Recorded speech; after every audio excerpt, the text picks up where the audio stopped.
Hello, this is Open to Debate, and I'm Xenia Wickett. In the late 1980s, Harvard professor Joe Nye introduced the concept of soft power, the ability to shape others' preferences through appeal and attraction rather than coercion. The US has long taken advantage of international enthusiasm for Levi's jeans, Coca-Cola, Hollywood, jazz, among other things, and through these has championed its values such as freedom, transparency, and an open media and economy. For decades, soft power has been central to US strategy. It played a role in President Reagan's vision of America as a beacon of hope. A Chatham House study I led some years ago, surveying European politicians, academics, journalists, and business leaders, found that this ideal of America was central to their positive image of the United States. But Donald Trump has taken a different approach, cutting funding to soft power initiatives from USAID to global media networks, including the Middle East Broadcasting Network. Today, we're focusing on what this rollback means for US influence in the Middle East. Some argue it was a necessary correction, realpolitik over wishful thinking. But critics warn it was a weakening of America's long-term influence and creating a vacuum into which rivals like China and Russia are stepping. Was Trump right to roll back such soft power efforts? Were they ineffective and a waste of resources? To explore these questions, let me introduce our debaters. Arguing Trump was right to be hard on soft power in the Middle East, we have Faisal Saeed Al Mutar. He's an entrepreneur and founder and president of Ideas Beyond Borders, a non-profit that operates several programs in the Middle East designed to increase critical thinking and civil rights across the region. He's also a fellow at George Washington University's program on extremism. Faisal, welcome. Thank you so much for having me. And here to argue Trump is not right to be hard on soft power in the Middle East, we have Jeff Gedmin, President and CEO of the Middle East Broadcasting Networks, a congressionally funded media network now one of the targets of DOGE. Jeff previously headed up Radio Free Europe and has led think tanks in London, Berlin, and Washington focused on international relations and diplomacy. Jeff, welcome. Xenia, thank you. Glad to be here. Let's get to our opening statements. We want each of you to take a few moments to explain your position. Faisal, you're up first and are arguing yes, Trump was right to be hard on soft power in the Middle East. Please tell us why. Sure. Well, good morning, everyone. I do have the most difficult job in the world right now, which is defending Donald Trump. And Jeff has the second most difficult job in the world, which is defending U.S. foreign policy, in the Middle East in particular. So the United States, as you know, have spent trillions of dollars in the wars of Iraq, where I'm from, and Afghanistan, billions of which went to aid, only to replace the Taliban with the Taliban and Iraq with another proxy in Iran. When you land in Baghdad right now, just a couple meters outside the Baghdad International Airport, you see a picture of Qasem Soleimani and Ayatollah Khamenei, despite the fact that the United States, and I'm sure Jeff will defend probably the Middle East Broadcasting Network, spend roughly $100 million a year supposedly trying to change the hearts and minds of that place. But you might be saying is like, well, but let's not talk about the places it only has that has hard power as well, like Iraq and Afghanistan. Let's talk about Jordan, when the United States spent billions of dollars so-called propping up so-called civil society in Jordan and promoting democracy and all of these stuff. Well, we've seen a protest recently in Jordan, in Amman, where we also operate. Who do you think they were cheering for in these protests? Do you think they were cheering for Thomas Jefferson? No, you're wrong. They were cheering for Abu Ubaidah, the spokesperson of Hamas, who actually that led Hamas and its media efforts after October 7th. So that's what people, despite the fact that the United States has spent billions of dollars in this place trying to promote freedom and democracy. Let's look at the mother of the Arab Spring, Tunisia, where the United States have spent millions, if not billions of dollars, also trying to promote its own values. Well, Tunisia right now is more authoritarian than it is than before the Arab Spring. So let me just kind of give a framework on that. Is that the United States have spent since since the Cold War, roughly about 30 to 40 billion dollars. And the Middle East today is more closed, more authoritarian, and more people hate America. So if you think that was in any shape or form a functional government program, then I think you might want to consider. Jeffrey has, and the U.S. Agency of Global Media has, I think, one of the most impossible jobs in the world. Many of these programs, especially like the U.S. Agency of Global Media, which in Middle East started in 2004, they most I think, what I call came after the American success or maybe the American arrogance after the fall of the Berlin Wall. Back in the day, if you look what America used to be, you will not be able to differentiate much between a speech by a Democrat or a speech by a Republican. Both Republicans and Democrats had very clear stance that the Soviet Union was an enemy, and there was a very clear messaging that the United States, democratic, capitalistic, a Christian or multicultural, multi-religious was good, and the Soviet Union, the communists, and they are poor, and you go to a supermarket in Walmart where it's filled with a lot of goods, and then you look at the supermarket in Moscow, and people are starving. Well, unfortunately, that world is over right now. And the American conviction of these values, I would argue, no longer exists. America is now more polarized than ever. America itself doesn't believe in its own values that started at the beginning of the show. The U.S. Congress, which funds the U.S. Agency of Global Media, according to a lot of reports from Pew and others, only received 20% approval rating from the U.S. public. So for those who are in the younger audience, that's called one-star review at Yelp. That is what the U.S. Congress approval right now. And when they asked many of the Americans whether they believe American values are actually working, the majority of them say no. So I hope that you will consider whether America actually believed in the values that it claims it does. Faisal, thank you so much. Jeff, you disagree. You believe that Trump is not right to be hard on soft power in the Middle East. You have 4 minutes to make your case. Xenia, thank you. And Faisal, thank you for those challenging introductory comments. And I hate to disappoint the audience, but I don't disagree with everything you've said. Here are some framing remarks from my side. Number one, it's undoubtedly a predicament and a problem and challenge now that with the presidency of Donald J. Trump, I would say funding for soft power broadly is down and hubris is up. That's a problematic, toxic, actually, combination of things. Second thing I would say is it's easy, Faisal, to describe the problem. It's much harder, and I hope we'll do that in this debate today, in identifying ways to manage the problems. I don't say solve the problem singular, but I say manage the problems plural. The next thing I like to say is it's my vision. I'm speaking for myself, but I think the company I lead right now, Middle East Broadcasting Networks, it's not my interest in imposing anything American at all. And as a matter of fact, we have markets and audiences. The moment they tune out and turn off the television, the video, the podcasts, the talk shows, the debates, that's when we really know that we failed, but there's still appetite for U.S.-funded media across the Arab Middle East and Northern Africa. Doesn't mean we've solved things. Doesn't mean that there aren't problems.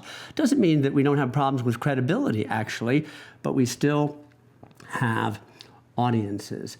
And the penultimate thing I would say is I think it's important to understand in context that when the Cold War ended, Faisal, the Soviet Union, which was a self-declared enemy of the United States, of the West, of like-minded liberal nations and peoples across the country, the hubris that you described came first and foremost not from the United States, but from the region. And I don't think it was hubris at all. Tens of millions of people across Central Europe and Eastern Europe and the former Soviet Union celebrated. They wanted to join a different kind of world and different kind of society. And last but not least, as we'll dig into these problems in these next minutes, it's my view that often, perhaps not always, as they say, imperfect action trumps perfect inaction. So whatever the litany of complaints and criticisms are, for me, and back to Donald J. Trump, quitting, stopping, surrendering, packing up, going home is not a very compelling option. Jeff, thank you so much. I just want to put out on the table, first of all, just for full transparency, of course, you, Faisal, have actually worked with the Middle East Broadcasting Network, MBN, in the past. Just a quick question, what's changed your mind? First, as a recipient, I consider myself a child of the American soft power. I grew up with Middle East Broadcasting Network when I grew up in Iraq. I also grew up with the French soft power when Monte Carlo, which was the Radio France, used to broadcast the voices of defectors of the Ba'ath Party into Baghdad during the 90s. I would say the moment that changed my mind was actually during the Obama administration, when Obama signed the Iran deal. And then the United States was giving absolutely mixed signals and mixed messages of what did it actually stand for. Okay. And I was talking to many of the employees of the U.S. Agency Global Media, and they had no idea what to do. Okay. And I was like, $100 million budget, but they don't know what to do. I'm like, okay. Don't know what to do. And thank you for that. And Jeff, can I just ask you an introductory question quickly? What drew you to this arena? So I think, Xenia, personal and professional experience traveling in Eastern Europe, from Hong Kong to Oman, everywhere I've been as a professional, and we all have our perspective. For me, having grown up in the United States of America, I think that with all our hypocrisies and double standards and flaws and deficits, we can count them forever and ever, there's an interest from me as an American, but I think actually a demand from people involved for us to play some role, not no role. So that's where I am, that's where I come from. Thank you both for your introductory remarks. Before we move on, I want to try and summarize your arguments briefly. Faisal, you described that there were billions of dollars that have been spent by the United States to development, and yet if we look at Afghanistan and Iraq, the Taliban are back to leading Afghanistan, and Iraq is much the same. In fact, millions and millions to change hearts and minds, and little has been impacted. You talked about Jordan and Tunisia, more authoritarian than before the Arab Spring. You talked about the Cold War, and now the Middle East is more authoritarian and more people hate the United States. You noted that immediately after the fall of the Soviet Union, Democrats and Republicans sounded the same, espoused the same broad beliefs, and that is no longer the case. There's huge polarization in the US today, and so soft power can't be effective. Jeff, you started by saying, I don't disagree with everything that Faisal has said. It's easier to say what doesn't work. It's far harder to manage the problems. But there's still an appetite for the US media in the Middle East and North Africa. There are still audiences for the US. When the end of the Cold War took place, tens of millions across the region celebrated. And you concluded by noting that imperfect action trumps inaction. Quitting, surrendering is not a compelling approach. So let me dive straight in, and if I can, to both of you, but perhaps start with you, Jeff. What is the US actually trying to achieve with soft power in the Middle East? Is it democracy? Is it peace and stability, low oil prices, containment of Iran? How has the US soft power historically supported some of these aims? So, Xenia, thank you. I think, as we all know on this debate today, the United States and Washington is not a monolith. We're a competitive, pluralistic democracy, and it depends on who you're asking. The Defense Department, the White House, the Congress, the Republicans, Democrats, the think tank space, independent media, and so forth. It's my own view, this is my view, that there's something terribly idealistic and aspirational about this. How about that? I said those words in the era of Donald J. Trump. Idealistic and aspirational. And then per definition, this is the stuff of long term. I think broadly speaking, I think it's a public good for the United States, its government and citizens, that people have a more or less favorable view of the United States rather than a hostile or aggressively antagonistic view. But I think if you're looking around the globe, I think it's a good for peace and security when we support. We don't impose, we don't dictate, but we support what? Accountable government, rule of law, vibrant civil society, political pluralism, respect for tolerance and diversity. Each nation finds its own way to embrace or express those values, but I think broad support of those values is a public good, contributes to peace and security and to an American interest. But this is idealism and aspiration. It doesn't happen this year or next. I agree with Jeff. I think the polarization is there, and that's why I personally, even though I received an offer to join by the Middle East Podcast Network, I started my own organization. I think it's our responsibility as American citizens, because I'm an American citizen, to campaign for our people and ask for private donations to support these ideals. I think that the American taxpayer, knowing that the American taxpayer is belongs in all different political, that some of the people who might not support any kind of the initiative that the USAID or the U.S. Broadcasting Network does, then they shouldn't support it. And I think that my position is that I do believe that the United States private citizens, private foundations, that those who believe in the values of democracy and human rights and pluralism should fund their fellow people around the Middle East who believe in these ideas. What I don't think is that the one that comes with an American baggage and the American flag. And I think that one of the reasons why many of the programs have not been successful in the region, and I think most of the evidence and the receipts shows that, is that because they come with an American flag. They don't come with genuine interest. It's very obvious that the United States does not stand for these values. The best example, when the United States, Joe Biden called MBS a pariah, but then when he wanted to lower the oil prices, he went down and shake hands with MBS. So people in the Middle East are not ignorant. They're not stupid. They can. The reason why the U.S. government-led programs cannot succeed is because of that hypocrisy. While the private organizations can have much more genuine trust because of the fact that they're not connected to the government. Faisal, I think you're stuck on double standards and hypocrisy. I think we have to live with that. I'm sorry. Switzerland has double standards and hypocrisy.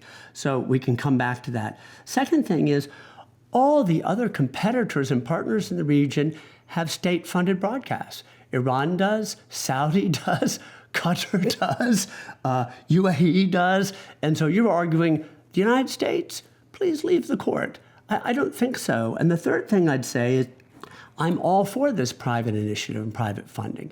Absolutely, 300%. But at the same time, let's not be naive about that either. Money has, if not strings, connections. So I can go out and get it from this or that corporation or this or that high net worth individual, but they too have interests. And they too will be seen in the region as, well, tainted, colored, affiliated, or influenced. So I agree that, so the reason I think they have, the countries you mentioned, like Qatar, like the UAE and Saudi, also have, they have the most successful media in the region, whether it's Sky News Arabia that they bought from the UK, whether it's Al Mashhad. Part of the reason, a major reason of their success is the fact that they follow a very consistent policy. And yes, some of that policy might change, but it's not as polarizing as what the United States has. So that's, I think by default, they have a very competitive advantage. They are from the region. That also makes a more competitive advantage. I think that, my main argument, and I think we have done it a lot within the private sector, and maybe we can, I don't want to argue about the logistics in that, is that I think America can do a lot of what it's doing right now in soft power, but with 10 to 20% of the price. Sorry. So I think is that I'm not advocating for entire eradication of these. I think it can be done with much cheaply and can achieve exactly the same impact that it has right now. And that's a win-win for everybody. Forgive me. So, forgive my interruption. So of course. I'm all for better price. I just say, Indian Middle East Broadcasting Networks, 24/7, television, digital, 22 countries, 2 Apache helicopters. If you tell me do it for one, honestly, we could do it for one. But Donald J. Trump doesn't want to give us a half of a helicopter. He wants to close this. Second thing I'd say is noted the advantage of the local indigenous media is tremendous, and still people come to us because they want to know what Americans are thinking, good or bad, right or wrong. And actually, they want to come to us because they want to know and encounter Israeli voices. With all the antipathy and all the anxiety and all the disappointment and frustration, we're the one platform that gives Israelis regular platforms. So there's a niche. There's a niche. Can I just pick up on that point, Jeff? And a question for you, Faisal. Jeff said 2 Apaches. Soft power is generally much more inexpensive, if one can put it that way, than military use.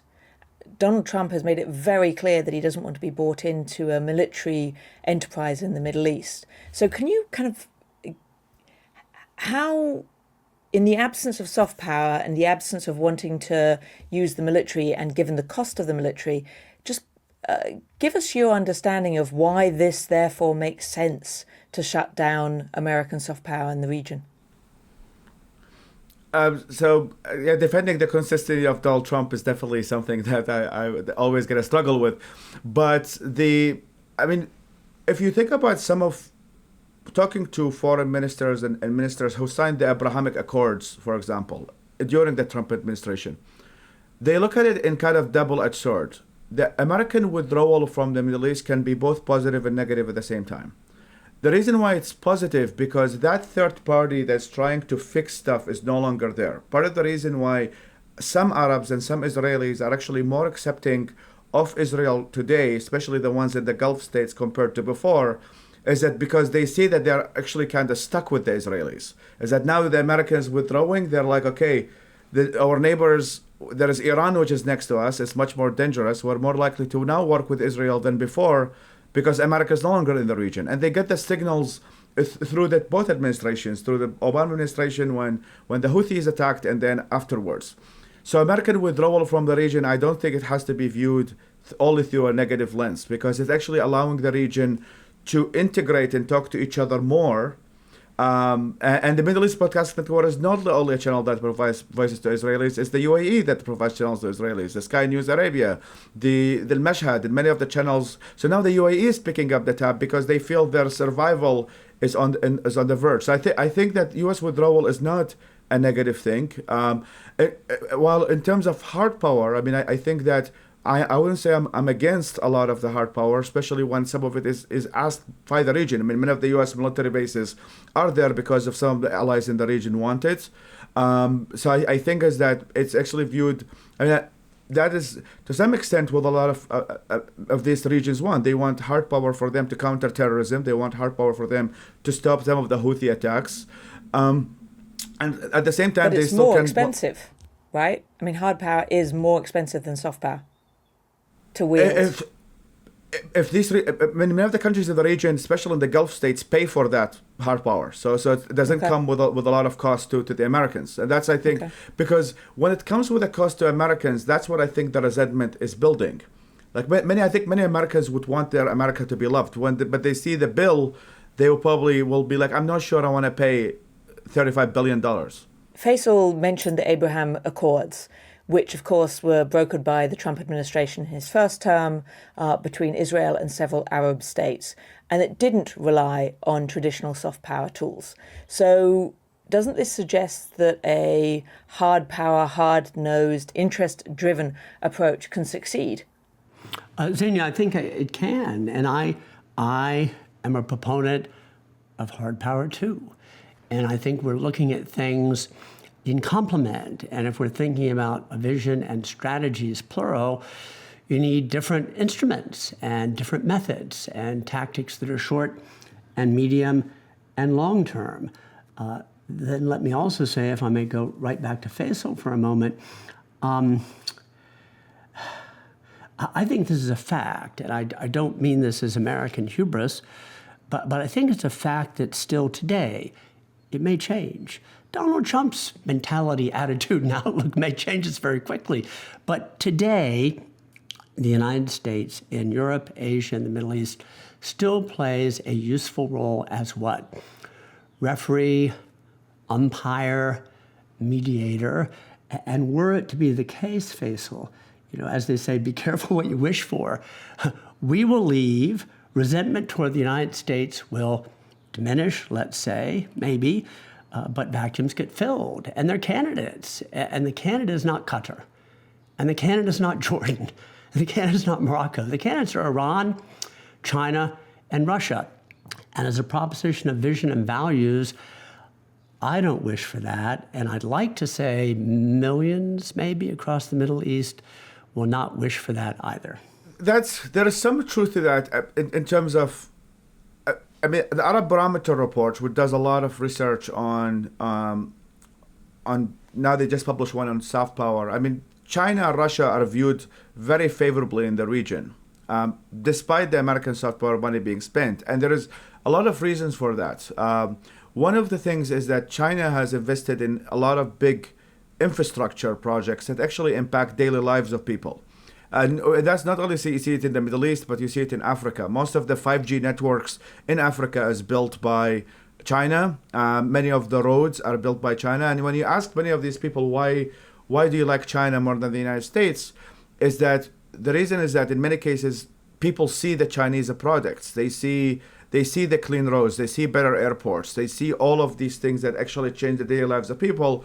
Well, in the United States, they have a workshop that is being done at the Marriott about climate change and gender-based violence, and for the daily lives of people, they see a contract. So I think it's like there's something to be learned from the Chinese model in terms of like how they actually leverage that soft power.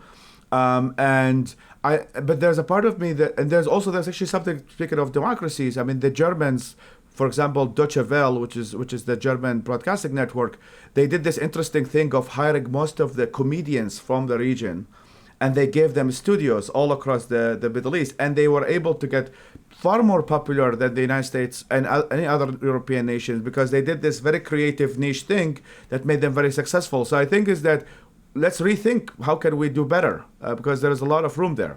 Well, Faisal, I love that. So I've just made a note, hire comedians for EMEA and Middle East broadcasting networks. We have, as you know, we have unbelievable, here in the U.S. and across the region, unbelievable and unmatched talent, knowledge, expertise. And I've been in this job for 11 months. Give us a little bit of time. Give us Donald J. Trump a little bit of runway. I would just say this in reply. So one thing that's important in my view is that you're right, we can learn. So China has a certain approach and tactic that is constructive and effective at times. I'd only tell people when they talk to me, however, don't think for a moment that the business of China is business only. 100%. It is strategic. Yep. It is highly political, and this comes from a highly autocratic, top-down, command and control, human rights violating country. And the second thing I'd say, I don't know if I'm moving to you or you moving to me in this debate, but I think we do have a problem, in particular right now, with hubris, overreach, and the notion of imposition. And I think if we can rein that in, and you can accept that the United States still needs to be in the U.S.-funded soft power game, maybe we end up at a good place. What are the stakes geopolitically, and specifically for the United States, if the US loses its dominance in the Middle East? If making a presumption here, of course, that America has some leverage and dominance in the Middle East. What are the consequences, both geopolitically and to the United States, if that diminishes? And maybe, Faisal, you first. I think it's like it shouldn't be viewed in this black and white terms. The United States has massive influence over the world through Facebook and Instagram and Twitter. Most of the Arab Spring has actually happened on social media that was built by the United States. So I think is that the United States can still have and they still do have a lot of influence in the world through the private sector. So I don't think it has to be in very black-white terms, is that if we cut U.S. funding for U.S. agencies in D.C., suddenly the U.S. will have leverage. So I think the U.S. will always have leverage. The other thing is that the U.S. can always be a good model. I mean, according to a lot of research, is that a lot of people in the Middle East still want to study at U.S. universities. The Saudis still pay scholarships to send their students to the United States. So I think there are things that the United States is really good at, and that is that it has a very good education system that a lot of people go to. It has very vibrant private sector. There are a lot of that people around the world uses its products, and people prefer it to the Chinese, some of the Chinese, because yes, Facebook doesn't take as much of your data as TikTok does. So I think is that the U.S. still has, I think, a lot of power, and I think the people will not actually see a difference. That will be my argument. If all of this U.S. funding for a lot of the government runs over power will run away. I think this debate about soft power in the United States, U.S.-funded soft power, takes place in a context that I'm very concerned about. I think is very important. The United States right now is in the midst of a debate, starkly put, maybe a little bit exaggerated for effect, but not too much, a debate between those who believe in retrenchment, withdrawal, isolationism, Fortress America, and those who wish to see us stay engaged and internationalist in outlook. We can talk about how much, by what method, when and where, but internationalist and engaged. Faisal, it's true, Facebook and Twitter and all these things, you spoke to the good news, you didn't speak to the bad news. Freedom, freedom, freedom, it's fantastic. And what we're losing in the United States is, with freedom, restraint and responsibility running across the culture and the political discourse. And then finally, where does this go if Donald J. Trump has his way broadly? It means some version of Fortress America. It means spheres of influence around the world, and the candidates who will dominate those respective spheres, as I've said before, will likely be China, Russia, and Iran. Think about vision, think about values, and all our flaws and hypocrisies. What kind of world you want to live in the next 10 and 20 years? I believe in the imperfect American influence world and not the perfection of Russian, Chinese, and Iranian autocracy. I mean, so I've paid on the numbers. The United States has spent $350 billion in the Middle East in soft power, but it's more authoritarian today. And what do you think went wrong? Why do you think these programs didn't achieve their intended outcomes? So it depends on what you mean by the intended outcome. And I'm going back to something you said earlier. If you mean 22 nations that are perfect liberal democracies at peace with one another, I would say that's not coming whether we spend, don't spend, reduce, or triple down in the next 5 or 10 or 15 years for a variety of reasons that you would know far, far better than I. So I go back to aspiration and idealism. But indeed, you're right, Faisal. You have to measure these things in some ways. And I don't know precisely how to do that. I'm going to throw a bone your way. If you had looked at Radio Free Europe in the 1980s pre-Gorbachev, and we had spent 40 years, tens and tens of millions of dollars on Voice of America and Radio Free Europe and Radio Liberty, you know what we had? We had communist dictatorship everywhere. And there's no Gorbachev. And then suddenly Gorbachev comes, and it all dissolves, and then we have these people like Lech Walesa and Václav Havel saying, thank you, it was a beacon and source for years and years. So it's not a very good answer to convince you, and we have to find ways to measure progress, but I have to say there's also a leap of faith involved in these things. I think it's like, we're seeing it like with Radio Free Europe, is that the Czech Republic has offered to buy a lot of unfund Radio Free Europe, which is great. It means that the people in the region are taking agency for their own future, and not that the United States is picking up the tab. And I think that's one of the unintended consequences of a lot of the U.S. foreign aid and intervention, is that it has created a lot of dependency on these programs, and didn't give people agency for them to take a future in their own hands. What we have seen in Eastern Europe and Central Europe is that people actually took agency, while the programs that the U.S. has done in the Middle East are quite different, that they created more dependency and less agency. Can I just close, Jeff, with pushing that back to you because I think it's a really important point. What we've seen from this administration, not least in the recent signal media, that Hegseth and Vance and Trump very resistant to spending money that Europeans or others can spend when it's benefiting those parts of the country, so parts of the world. So can you just maybe close us out from this section and say a word about, why is Faisal wrong? And what are the consequences of it not having an American label but still actually taking place? So I'm happy if it takes place, and I'm delighted if the EU and Britain want to step more and do more. They already do lots of important things. I'm happy with that. I mean, we can let lots of things go, and arguably some of these things will be more effective. To Vice President Vance and Secretary Hegseth and others, their view is a view of retrenchment. I mean, just don't forget that. They're not interested broadly in alliances. I think we know that by now. They're certainly not interested in Europeans, and I don't think that they have a view that alliances and engagement advance American influence and interests. Let me just one quick word, because it's related to that. You hear from President Trump and Vice President Vance and others constantly that Americans don't want to do this. Well, let's engage Americans and listen and learn from Americans. We have 29,000 troops in South Korea today. That's hard power. There's no movement in the United States to remove those troops. Most Americans think it's an overhead cost for peace and security in East Asia. For USAID, our aid agency, we're closing, and the administration is celebrating, and Americans saying, thank God, it's 30% of our budget. Well, someone should say to my fellow Americans, it's less than 1% of the budget.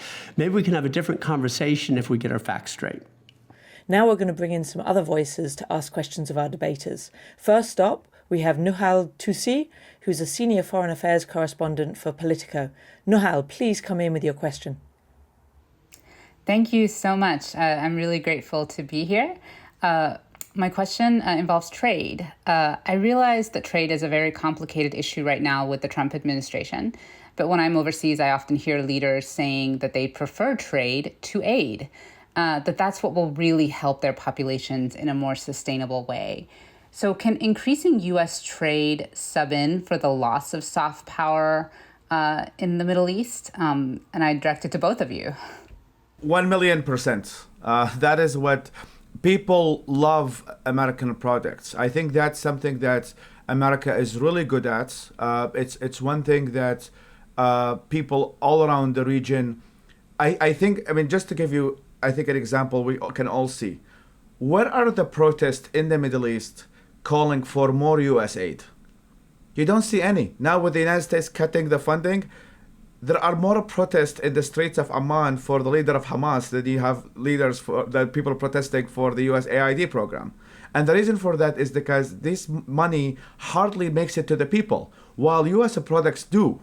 U.S. trade, people use Instagram, people use Facebook, people use iPhone. They interact with the U.S. through its movies. So I think it's like increasing U.S. trade, increasing U.S. investments, mutual benefits, works for everybody. I think that's the best use of U.S. soft power. So thank you, and Nahal, thank you for the question. I think the challenge is many of these debates, and in Washington, D.C., many of the conversations become very binary, and it's either this or it's that. And so my view, certainly we need diplomatic tools. Of course, we need economic tools and leverage and trade. I'm going to make the case quickly for aid, and sometimes even sanctions. And then, of course, part of this so-called toolkit, a variety of means of soft power, too. I'm not against aid, actually. I'm for trade, absolutely. The trade versus aid, more trade. I understand that. The history shows that is far more effective in lifting people out of poverty over time. But aid, to zero it out when it's a relatively small budget, I would rather reform it, restructure it, if you will, reduce it. But I think there are lots of things that aid does, from feeding people to assisting civil society, to promoting and supporting minority rights in a different country, a given country at a different time. So I'm for trade, but I'm not for zeroing out aid. I think aid still has a role. May I suggest one reform, like if possible, as we're this? I think instead of aid, I would love it to convert into investments. So the United States invest in startups and the people over there, and the United States might make money in return. So in that way, American taxpayer doesn't feel that they are losing money. I think that we can convert that model from aid to investments, and we have done it in my organization, end up being very successful and much less costly. Thank you, Faisal, and I understand that's what your organisation invests a lot of time and energy in doing. Thank you, Nahal, for your question. It was a great one. Next up, we have Joshua Keating, a senior correspondent at Vox, covering foreign policy and world news. Josh, welcome. What question do you have for our debaters? Thank you so much, both of you. It's a great conversation. So far, we focused on U.S. soft power aimed at the Middle East, particularly in the media. I wanted to ask about how it goes the other way. As was mentioned earlier, many countries in the Gulf have their own state-backed media organizations. IMI, based in the UAE, has invested in a number of U.S. media companies. Full disclosure, I used to work for one. And so I guess my question is, should that be a cause for concern that, these governments clearly have their own media branches aimed at American citizens? Is that something we should be worried about? And should that inform the debate over how the U.S. enters the media market in the Middle East? Thank you. Josh, thank you. So I'll take part of it. I'll leave the rest to the more than able and eloquent Faisal. First of all, let's compete. We believe in competition. They're all competing. I see no reason why we should take our oar out of the water. Part of the competition, of course, hard and long term, is to make sure that citizens who consume our media, broadly speaking, have the right level of literacy and judgment. I don't mean that in a condescending way, but there's a lot of wickedness out there. And if it comes to one in our region, I'll call it our region, the Middle East, RT Arabic seems to be very successful and very effective. They have high in production value. They have charismatic personalities. And you know what they do? They have facts that are verifiable. They exaggerate for effect. They commit sins of omission. And ready? They lie. Wow, it works. We want to compete against that. I think it's like the other thing, unfortunately or fortunately, is that CGTN and Russia Today, they also have a product that many people in the Middle East agree with. There was this leak from the Chinese foreign minister in meeting with one of the Arab foreign ministers, and he told them, see, the Chinese were never part of the Crusades. We have always done trade with the Arabs, and we have a relationship that is good with the Muslim world, while the Americans and the Europeans are part of the Christian invasion. So they have a message that resonates, and for every product, there's a larger conversation to talk about why Russia Today has been more successful. In terms of the question I think it's good to be worried. I recommend everybody to watch the interview that Tucker Carlson did with the foreign minister of Qatar, who also happens to be the prime minister. And he talk about being eloquent. The prime minister is very eloquent. And he was able to send very interesting messages about how Qatar and the MAGA base actually have a lot in common, because they both believe in family values and anti-woke culture and tradition and things like that. So I think there is a lot of causes of concern. I think we should be concerned that many of these players, whether good or bad or somewhere in between, have the ability to navigate the American space while we don't have an influence in their nations. And if we had an influence, it's what I think was most of the debate is about, is whether it's been good influence. So I think is that we should be concerned. I think that many of these countries have their interests, and sometimes these countries could be allies. Norway spends billions of dollars in lobbying efforts in Washington, D.C. Many countries use America as a vehicle to achieve their own self-interest, and I think we should be always worried about and making sure that the U.S. interest always triumphs the interests of other countries. Speaking as an American, but yeah. Thank you, Josh, for your question. Great question. Let me bring in our last questioner. I want to welcome Shaun Tandon, who is the US State Department correspondent for AFP, the International French News Organization. Shaun, what's your question? Thank you. Thanks for doing this and an interesting conversation. I wanted to take a step back a bit.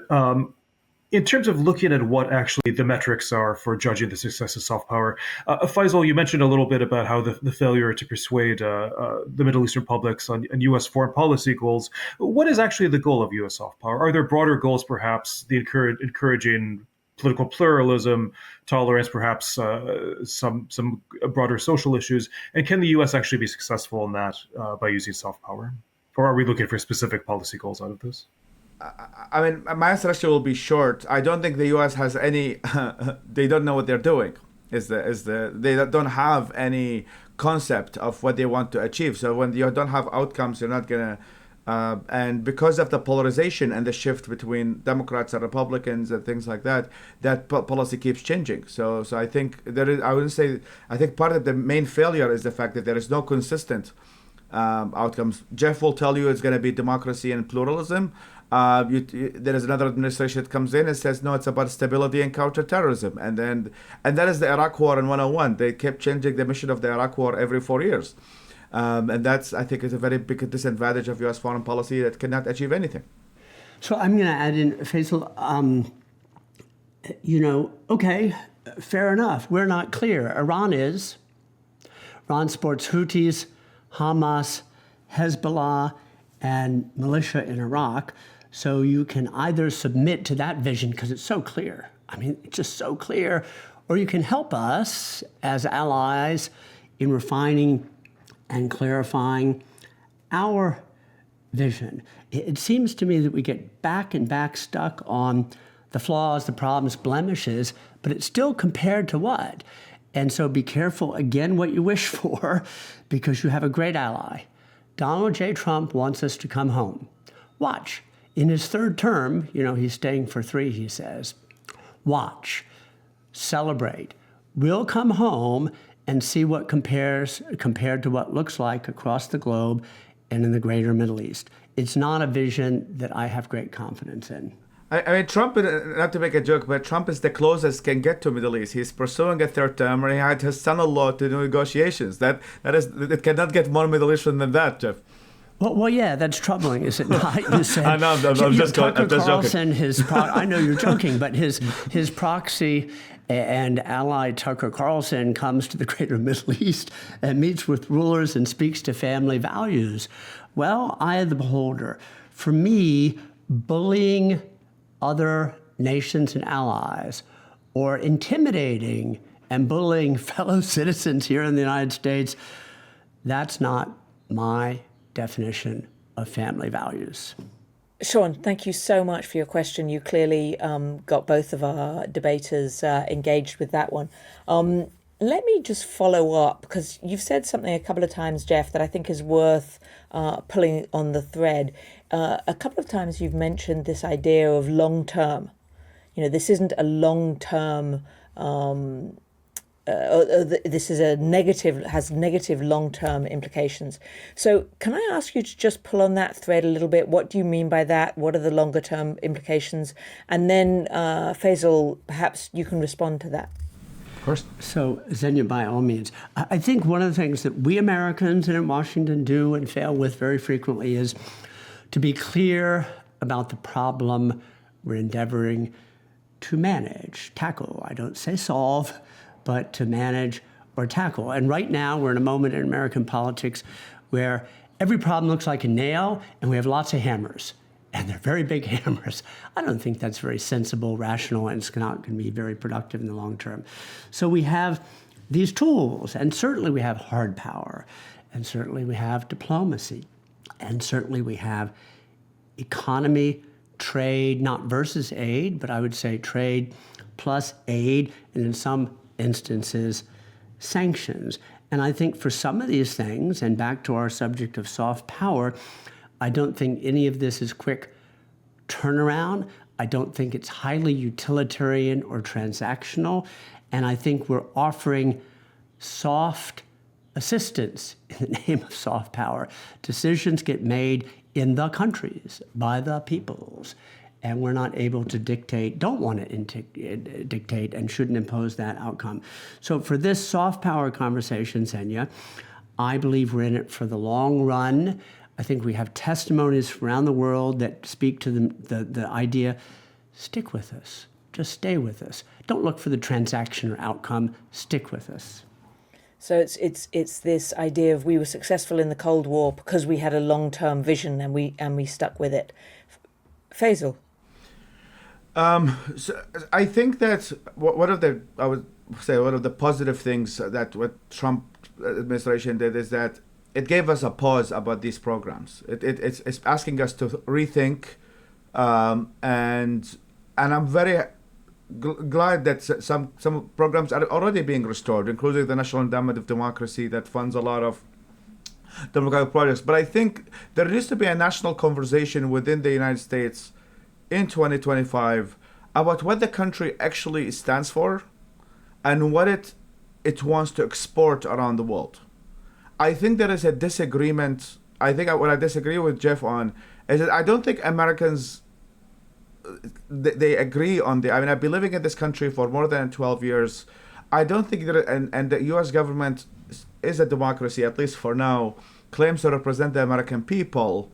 The American people, there is no agreement of what the United States should stand for and what can export. And I think because of that, your job, Jeff, will always going to be impossible because you don't know what to broadcast to the world if you don't stand on a place that actually claims to have certain values. It was much easier during the Reagan administration. It was actually even easier during JFK because when they were talking about the Soviet Union and foreign policy, you couldn't differentiate who's talking.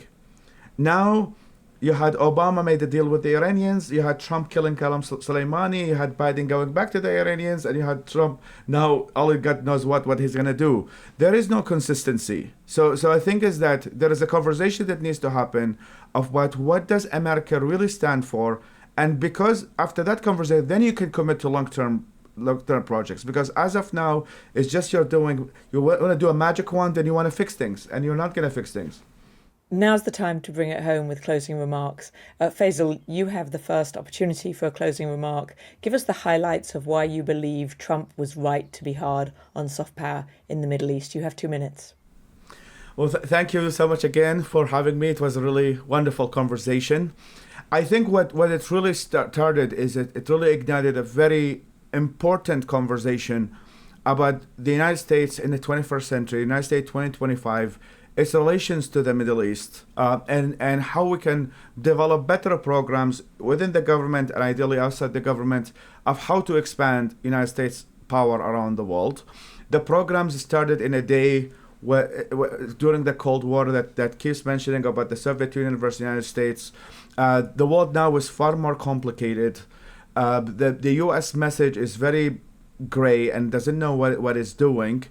It used to be before the supermarket example. Now the best airports in the world are not in democracies, they are in autocracies. The best airports in the world are in Doha and Singapore and the United Arab Emirates. That message of the United States is the great, you should follow us, is no longer working. Many people are trying to define their own identity in the 21st century. Some of that are things that the United States might like and some of it might not. But I think is that there needs to be a national conversation, which I'm glad this could spark it, is that what does the United States stands for? And if it stands for democracy, it stands for freedom, at least be consistent with it, because no matter how much money you flush, no matter how many billions of dollars you spend on the Middle East, the results show no result of any improvement. And I think the U.S. today is much weaker, $350 billion later, than it was before it spent it. Thank you very much. Thank you, Faisal. And now, Jeff, you have the final word in this debate. Convince us again why you disagree with the statement that Trump was right to be hard on soft power in the Middle East. Xenia, thank you. And of course, as we've said in this debate, he's not being hard on soft power, he's closing soft power. And I think that Faisal and I would probably agree, reform, yes, restructure, yes, reduction, yes, but Donald J. Trump is not being hard on anything. He's closing things. He's withdrawing America. 3 points. Number one, Faisal, I don't want to fix things. I want to identify ways in which we can manage some things to make them appreciably better over time. Number two, the United States of America, now I'm speaking American to fellow American, you, Faisal, it's 334 million people across 50 states. We have a big problem with polarization, as you've said, fragmentation, increasing sectarianism. I don't know what to do about that because I can't solve that, and I don't know if any one person, politician, or president solves that, but that's the cards we're dealing with. We have to tackle that, and at home, find ways to make things better. And the last thing I would say, as a reminder to all of us, we all seem to think that it's such chaos and turmoil today, and we're not clear about our vision and values and power abroad. But give a thought to those good old days in the United States of America where we got it all right. Slavery, segregation, the turmoil and violence over desegregation, Vietnam, Watergate, hyperinflation. I think we've had since the founding of the Republic 47, 48, 49 recessions. It was never as good as we thought it was, and we may do and did pretty well. And the very last thing, I don't think we're exporting democracy. I don't think we're working in the utilitarian transactional area. I think we're trying with others to create a little bit of hope. And for me, that's very noble and very decent and worth doing. Thank you, Jeff. And that concludes our debate. I'd like to thank our debaters, Faisal and Jeff. We so appreciate you showing up, approaching this debate with an open mind and bringing your thoughtful disagreement to the table. In short, you're being open to debate. Thank you for being here. And to Nahal, Josh and Shaun for coming in with your questions. They really did expand the conversation into new areas. Thank you. Thank you so much. Thank you.